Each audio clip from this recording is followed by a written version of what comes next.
La montée de Jésus-Christ au ciel célébrée aujourd'hui par les chrétiens du monde entier, tous ont répondu présent pour la messe de l'Ascension. Vavois, dans la région du Haut-Sassandra, a soif d'eau potable. Les populations des villages et campements crient aujourd'hui leur détresse. Enfin, la situation au Burundi, toujours aussi tendue. 3 militaires morts dans des affrontements aujourd'hui entre putschistes et forces pro-Nkurunziza. Bonsoir à tous et merci de nous suivre. Les chrétiens du monde entier célèbrent donc l'Ascension aujourd'hui, à savoir 40 jours après la fête de Pâques. Cette commémoration symbolise le moment où le Christ a été élevé au ciel devant ses disciples. En Côte d'Ivoire, des milliers de fidèles chrétiens ont également prié, chanté et reçu la bénédiction dans les églises. 40 jours après Pâques, les chrétiens du monde entier commémorent la fête de l'Ascension. Fête chrétienne, l'Ascension marque l'élévation au ciel de Jésus-Christ après sa résurrection. Aujourd'hui que nous commémorons l'Ascension, ce qui est important pour nous, nous devons nous retrouver. C'est une communion, une réconciliation, selon la parole du Seigneur, que nous devons vivre pour que son esprit qui doit nous visiter puisse entrer dans nos différentes familles et aider même le pays à faire un pas positif en avant. Fête chaque année, mais ce n'est pas pareil parce que chaque jour que Dieu fait, il y a de nouveaux appels. Nous avons besoin de nous convertir chaque jour. C'est toujours d'actualité le message du Christ. Il s'agit d'une fête mobile qui tombe toujours un jeudi. Pour 2015, la fête de l'Ascension est célébrée ce jeudi 14 mai. En Côte d'Ivoire, pour marquer l'événement, les communautés catholiques, méthodistes et aristes d'Adjamé ont envahi églises et temples. Le Christ, de là où il se trouve, veille sur les humains, tous les humains, et fait en sorte que nous ayons la paix. Parce qu'en Côte d'Ivoire, je crois que c'est ce qui nous intéresse. Aujourd'hui qu'il monte vers le Père et par la suite nous envoyer le Saint-Esprit qui va continuer de nous guider, de veiller sur nous. Il est important pour moi, au lieu de le passer à la maison, que de venir passer cette journée parmi mes frères en Christ, louer Dieu et assister et commémorer la montée du Christ vers le Père. Jésus monte cependant au ciel, mais il n'abandonne pas pour autant les hommes. Il leur envoie son Esprit Saint le jour de la Pentecôte. Elle est célébrée 10 jours après la fête de l'Ascension. C'était un reportage de Patricia Oumou-Etia.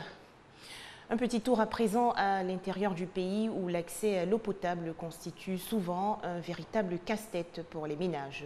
C'est le cas de la ville de Vavois, dans la région du Haut-Sassandra. Les populations des villages et campements lancent aujourd'hui un appel au secours aux autorités ivoiriennes. C'est un jour spécial pour les populations de Kwakoukro. Ce gros campement de planteurs allochtones dans la région de Vavois reçoit son sous-préfet. Kwakoukro compte plus de 1000 habitants dont la préoccupation est commune. Le besoin de pompes hydrauliques qui leur permettra de pouvoir consommer de l'eau potable. Notre problème majeur, c'est le problème d'eau. Nous sommes obligés de nous déplacer sur 7 km vers la Guécro pour aller chercher de l'eau. Depuis très fort longtemps, nous avons entrepris plusieurs démarches, mais jusqu'à présent, ils n'ont pas encore abouti. À Kwakoukro, l'on a développé un système de rétention de l'eau sale tombée du ciel à partir de gouttières précaires. Illusion d'avoir de l'eau propre à la consommation. Pour autant, la principale source de ravitaillement en eau reste ce marigot situé au pied d'une montagne. Abreuvoir pour bétail, ce marigot est aussi le point d'eau commun à plusieurs campements alentours, comme Bassinéré et à la Guécro. Ici, l'eau potable pour l'heure est une quête permanente. Partout où nous sommes passés, les populations n'ont pas d'eau. Elles partagent la même eau que les bœufs.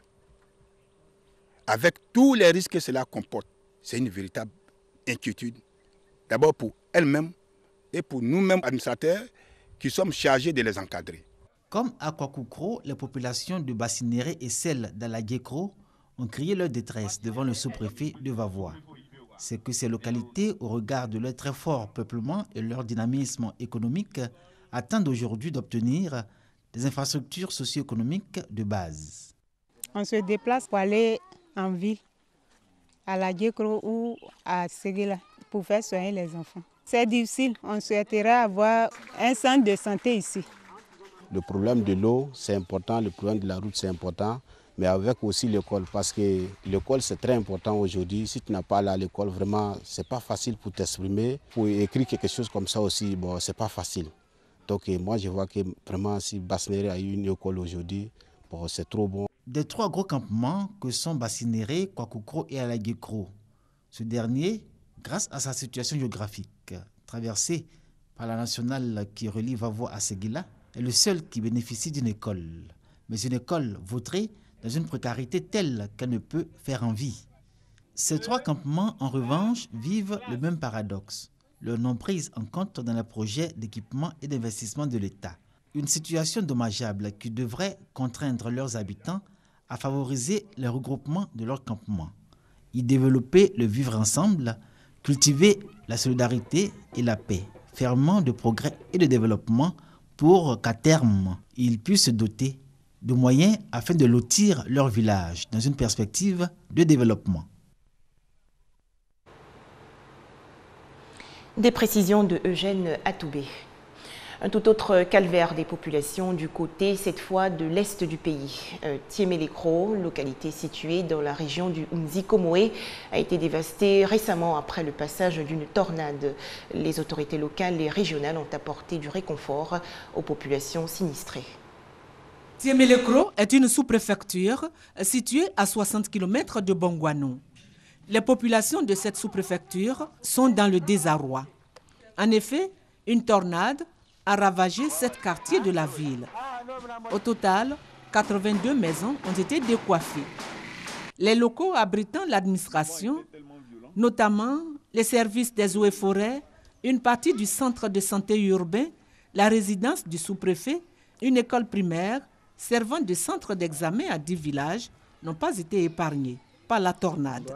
Le député et le maire de la localité se sont rendus sur les lieux pour échanger avec les populations.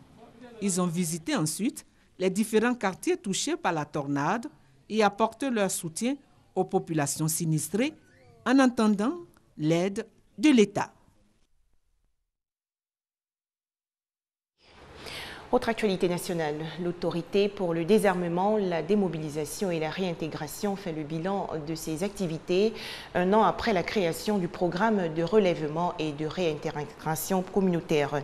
Un bilan jugé satisfaisant par l'ensemble des concepteurs du projet, notamment l'ADDR, le Programme des Nations Unies pour le développement et l'ambassade du Japon en Côte d'Ivoire.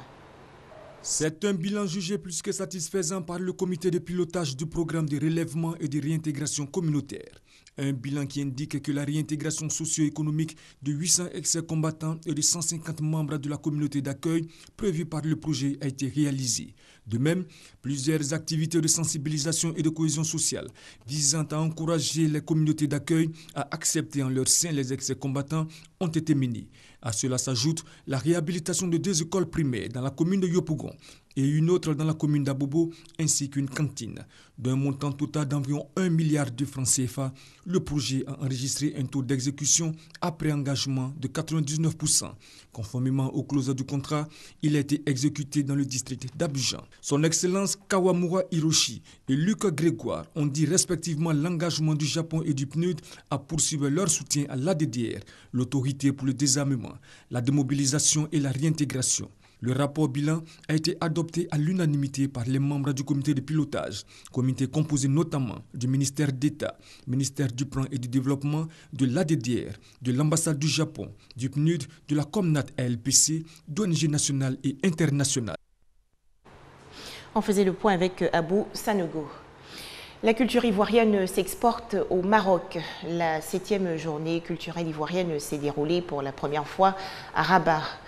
Il s'agit de faire la promotion de la Côte d'Ivoire à travers des mets et autres atouts touristiques du pays. C'est une initiative de l'Association des élèves et étudiants ivoiriens du Maroc. Ambiance particulière ce week-end du mois de mai dans cet établissement scolaire de Rabat, capitale politique du Royaume du Maroc. De la musique, des danses et autres atouts touristiques made in Côte d'Ivoire. Nous sommes à la 7e journée culturelle nationale ivoirienne au Maroc. L'événement reprend après plusieurs années d'interruption. Notre objectif, c'est de montrer à tous la culture, la diversité, la richesse de la culture ivoirienne. Et c'est ce que nous sommes en train de faire à travers les différents stands et à travers toutes les différentes prestations. Au menu, des spécialités ivoiriennes dont le célèbre plat garba fait d'attiquer au poisson thon. Véritable retour aux sources pour ces 2000 étudiants ivoiriens résidant au Maroc. Également un stand de découverte pour certains.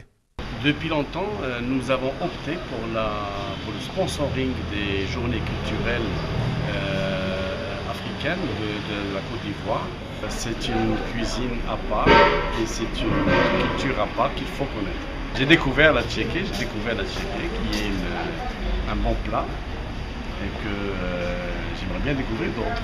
La journée culturelle ivoirienne est une journée qui existe depuis. Elle permet de resserrer les liens au sein de la communauté ivoirienne ici, toutes tendances confondues. Elle permet aussi de montrer à nos hôtes marocains ce que nous avons de plus cher, la culture. Pour le premier Ivoirien au royaume chérifien, ce genre d'initiative permet de consolider la coopération ivoiro-marocaine. Une journée très importante, d'ailleurs ça reflète l'intensité des relations entre le Maroc et la Côte d'Ivoire. Environ 2000 étudiants ivoiriens au Maroc et ils ont pris l'initiative d'être les ambassadeurs de leur pays au Maroc. C'est une bonne chose. La journée culturelle nationale ivoirienne, une bouffée d'air frais dans la vie de ces jeunes apprenants dont le quotidien est meublé d'études et parfois de nostalgie. Un commentaire de Jean-Louis Gbangbo. Situation toujours tendue au Burundi. Au moins 3 militaires sont morts aujourd'hui dans les affrontements qui ont opposé autour de la radio nationale les forces loyales au président Pierre Nkurunziza aux putschistes. L'Union africaine, elle, s'inquiète de la tournure des événements. Le Conseil de paix et de sécurité a débuté aujourd'hui une réunion d'urgence. Le Burundi est dans l'incertitude. Au lendemain du coup d'État contre le président Nkurunziza, qui se trouve en Tanzanie, de violents combats se poursuivaient jeudi entre les putschistes et les forces loyalistes. Il est toujours impossible de dire qui détient le pouvoir, mais les putschistes assurent contrôler pratiquement tout Bujumbura, la capitale, et ils ont attaqué la radio nationale qui a cessé d'émettre. Les chefs d'État est-africains condamnent bien entendu le coup de force au Burundi. Ils ont assisté hier au sommet régional de Dar es Salaam en Tanzanie pour régler la crise burundaise. Écoutons quelques réactions. Le sommet condamne fermement le coup d'État au Burundi qui, d'après le sommet, ne résout pas les problèmes du pays.